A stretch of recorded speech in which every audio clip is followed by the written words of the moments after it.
As a therapist who specifically provides therapy for INFJs, I hear everything. Like everything, guys. I've heard it all. And there are some common themes that come up over and over again. So today I want to have a little chat with you and talk about what some of these themes are. I've got 5 things that I think will really benefit you to know. If I could just sit you down and shake you and just hammer this into your head, then I believe that you will live a happier, calmer, and more healed life. And despite what people think, I think number 5 is probably one of the most important things for you to learn and to apply into your life. It actually frustrates me when INFJs don't realize this about themselves.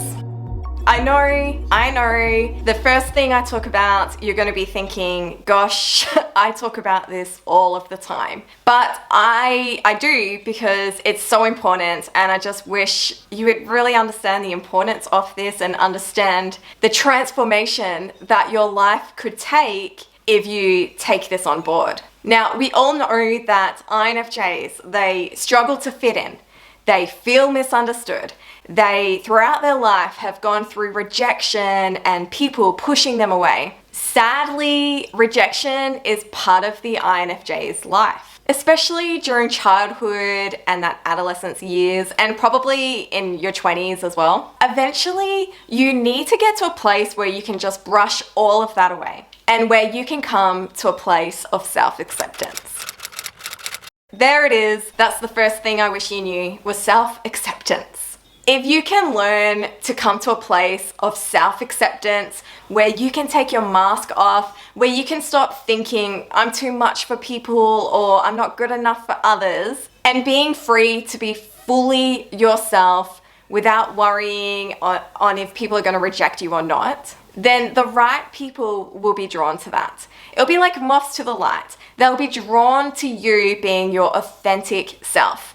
Now, not everybody's going to like that. You're not going to connect with everybody, but when you are yourself, then it means that you will actually have the chance to connect with the right people. And it gives others the permission to be themselves too. Self-acceptance is the key to coming to a place of self-love. When I work with clients in therapy, we do a thing called parts work, and we look at all the different parts of ourselves, and we learn to embrace those parts of ourselves and to love them and accept them and understand that these parts were formed for a purpose and for a reason. And when we can begin to understand what their purpose and reason was, then we're able to have self-compassion on those parts and begin to accept them for who they are. Now, I know if you don't understand what parts work therapy is, all of this is going to sound really bizarre, but I promise you it's an incredibly powerful therapy technique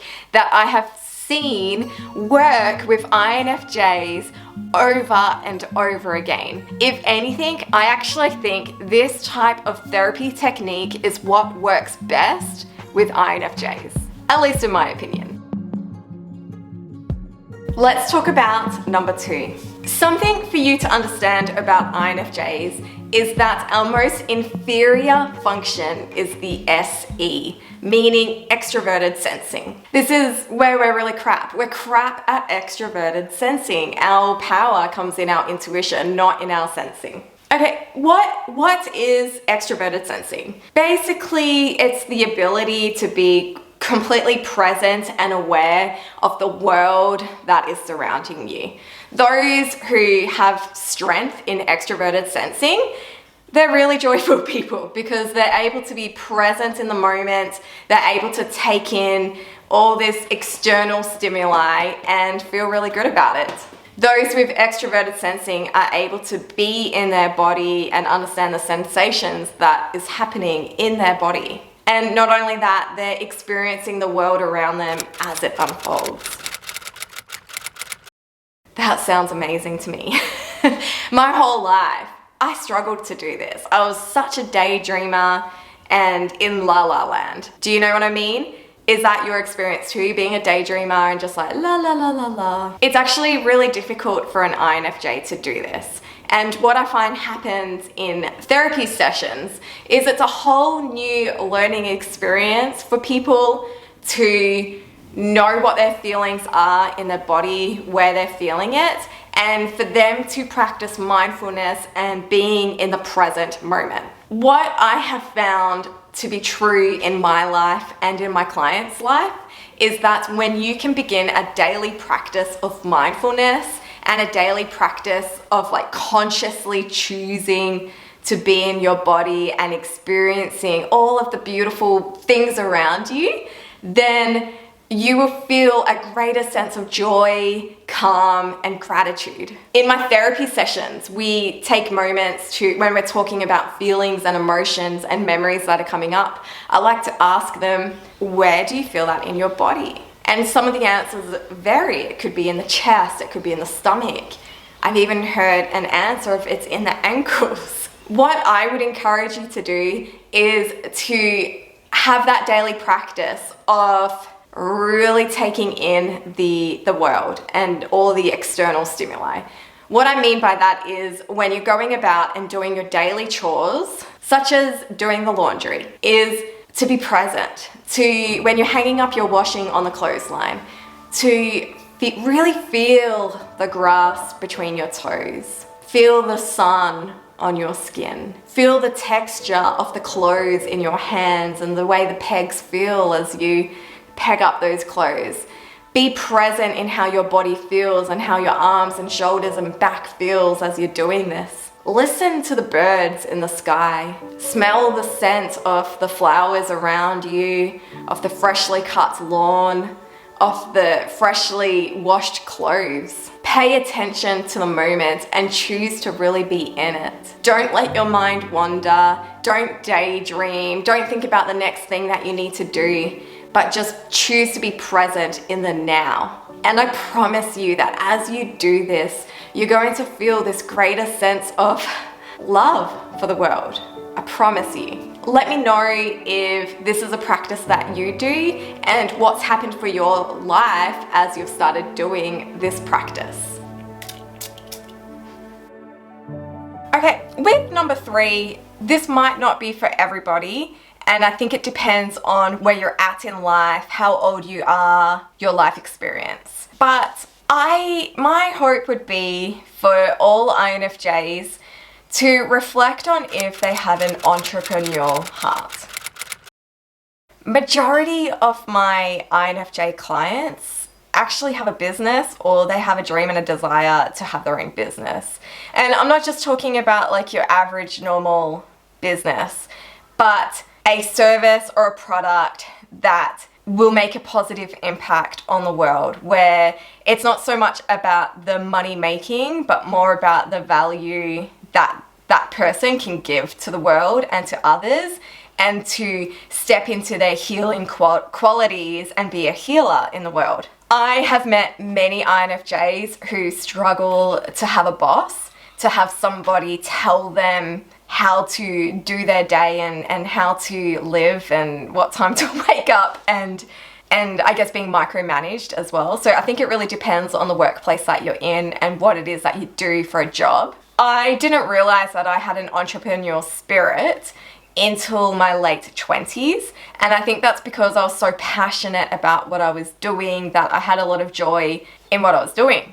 But once I became a mum and I stayed at home with my baby, that's when my eyes were open to the fact that I loved being the boss of my own day, and I loved that I didn't have to answer to anybody and I could choose what my schedule looked like based on my baby's needs, of course. I used to think that because I just wanted to help people and, be a light in the world, that I mustn't be business minded. But that's not true. You can be business minded while making an impact. It can be scary to go out on your own and to be responsible for how you make your money, but my gosh, it's amazing when you actually can do it, and when you are bringing in an income, and when you only answer to yourself. So I want to hear from you if you feel like you have an entrepreneurial spirit. Are you somebody that struggles to work for somebody else and would love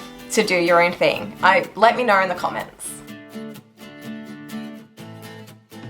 This kind of leads me to the fourth thing that I want to talk about. The fourth thing that I wish every INFJ knew. And that is how sometimes our big picture thinking can cause us to freeze. As INFJs, we're big picture thinking people. We have big dreams, we have big goals, we're idealistic, we can see years ahead down the road. But that can become a problem because at times it can become so overwhelming, we don't know how to actually start so that we can reach these goals. And so it breaks my heart when I meet INFJs who have this entrepreneurial heart that we talked about before, but because of their overwhelm and procrastination paralysis, they don't end up taking action to actually meet some of these big goals and dreams. We can end up doing nothing. But the thing is, when we do nothing, we end up feeling even more frustrated and more annoyed and more within ourselves. And the more it feels like our dreams are just too far away for us to ever reach them and to ever walk in them. I want to encourage, and I wish every INFJ knew, that if you chose to just take one small step at a time, then that one small step is going to get you closer to your goals. I think sometimes in our head we feel like these small steps, they mean nothing, and what's the point because it doesn't look like this. But it's these small little pieces of the puzzle that we need to put together that will allow us to actually reach these big goals and dreams. I want to encourage you to just write down a little to-do list of the things you need to do to get to your goal, and then each day just choose one, choose two if you want. Heck, if you're in the mood, choose 5, but choose at least one and do it. Take action, take one step, and I promise you that as you take that step, you're going to get momentum for you to reach your dreams and goals.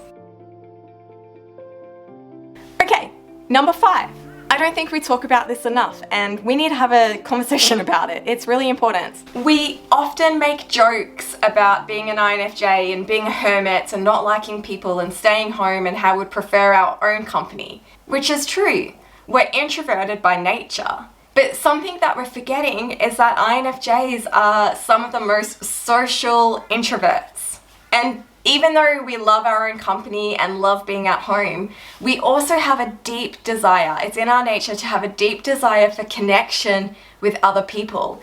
And if we're not going out there to connect with people in that deep way, then we're going to feel a lack. We're not going to feel completely whole. We're not going to feel the joy that we deserve to feel. It's important that we learn to find a balance between spending time alone, but also stepping out of our comfort zone and socializing with others. I find for me that having deep connection and deep conversations in a one-on-one or with a small group of people can sometimes actually be just as refreshing as being alone. In fact, I would say that in my business life, I take more action after I've spent time with people. I find that I need to be out and about with people for me to feel inspired to then get work done. I think sometimes we can take it to the extreme of being in hermit mode, and I know I can do this too. So when I reach INFJ burnout, which I hate, we all know I hate it, so I've got videos about it, I can take it to the extreme of then going into hermit mode and staying home. But then what I find happens is the longer I stay home and shut myself away from people, the sadder I feel and the less inspired I feel. INFJs are healers. We're the empaths. We're the people that want to make a difference in the world. But for us to actually go out there and to heal and to make that impact, well, I hate to tell you, but you're gonna have to get over yourselves and actually go out there and be with the people. I find that sometimes just sitting in a cafe on my own, so just, you know, having my own little dates with myself and drinking my coffee, I find that can sometimes be enough to be around the energy of others, that I can then go home and have the inspiration to get my stuff done, to get things done, to make these videos, to write content, to go into counselling sessions, and to actually then be activated and work in my superpowers, in the superpowers that INFJs have. That's how you activate them, is by finding the balance of hermit mode and social mode. So there you go, guys. That's 5 things that I wish every INFJ knew. And my gosh, I actually have a bigger list than that, but I don't want to overwhelm you with that today. We could talk about this forever and ever and ever. But as always, I want to hear from you. I want to hear your thoughts. Leave a comment, tell me what you think, and why don't you share with this community what you wish other INFJs knew.